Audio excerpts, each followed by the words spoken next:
महाभारत युद्ध में कर्ण और अश्वत्थामा दो ऐसे योद्धा थे जो चाहते तो पांडवों को पहले दिन ही हरा देते या बंधक बना लेते, लेकिन कहते हैं कि जो सच के मार्ग पर हो और जिसके साथ भगवान हो तो उसे कौन हरा सकता है।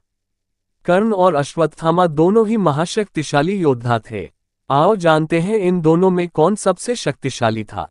अश्वत्थामा गुरु द्रोणाचार्य के पुत्र थे और कर्ण उनसे धनुष सीखना चाहता था, लेकिन द्रोणाचार्य ने ये कहते हुए इनकार कर दिया था कि मैं सिर्फ राजपुत्रों को ही विद्या सिखाने के प्रति प्रतिबद्ध हूँ।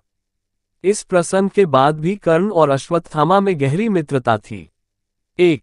सूर्यपुत्र कर्ण और द्रोण पुत्र अश्वत्थामा में गहरी मित्रता थी। वे दोनों साथ साथ आखेट करते थे और कई मामलों में वे साथ ही रहते थे। 2. कर्ण के पास जहां दिव्य कवच और कुंडल था, वहीं अश्वत्थामा के माथे पर वह दिव्य मणि थी जो उसे अजर अमर और अपराजेय बनाती थी। 3. महाभारत के युद्ध में अश्वत्थामा ने ही एक बार कर्ण को बचाया था। एक बार अश्वत्थामा की रक्षा के लिए भी कर्ण ने अपना खास हथियार चलाया था। 4. कर्ण ने भगवान परशुराम को ज्ञात हर हथियार सीखा था और इसलिए उसके पास अश्वत्थामा से ज्यादा दिव्य हथियार थे। 5. दोनों को ही ब्रह्मास्त्र चलाते याद था, लेकिन कर्ण को परशुराम ने ये श्राप दिया था कि जब तुझे इस अस्त्र की आवश्यकता होगी तो तू इस विद्या को भूल जाएगा। और दूसरी ओर अश्वत्थामा ब्रह्मास्त्र चलाना तो जानता था लेकिन उसे वापस लेना नहीं जानता था। 6. कर्ण ने कुश्ती में जरासंध को हरा दिया था।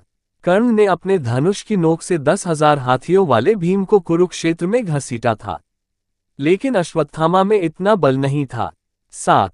श्री कृष्ण ने स्वयं 2 बार उल्लेख किया है कि घटोत्कच के अलावा कोई भी इतना शक्तिशाली नहीं था कि वह रात में कर्ण का सामना कर सके। अश्वत्थामा ने एक बार घटोत्कच को हराया था, लेकिन जब घटोत्कच अपने सर्वश्रेष्ठ पर था और माया शुरू कर दी थी तो अश्वत्थामा और द्रोण को केवल एक बार से हरा दिया था।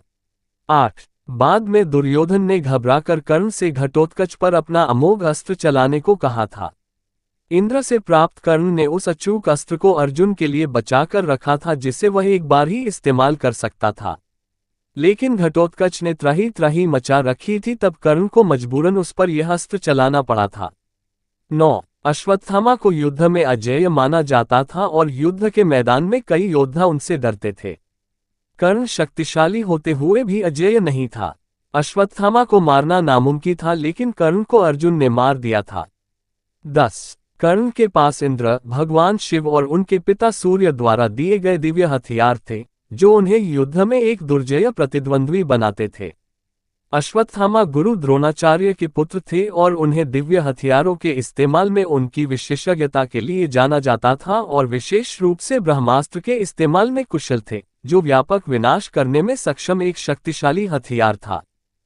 11. कर्ण शक्तिशाली होते हुए भी अश्वत्थामा को हरा नहीं सकता था। ऐसा इसलिए क्योंकि अश्वत्थामा को अमर होने का वरदान प्राप्त था और उसके सिर पर एक शक्तिशाली मणि भी थी जिसे केवल देवता और वह स्वयं ही निकाल सकते थे। 12. कर्ण एकमात्र ऐसा व्यक्ति था जिसने अंतिम युद्ध के दौरान अर्जुन को 4-5 बार परास्त किया। अर्जुन उसे निष्पक्ष रूप से नहीं मार सका और इसलिए वह निहत्थे होने पर मारा गया। 13. कर्ण और अश्वत्थामा दोनों के पास अमरता का स्रोत था।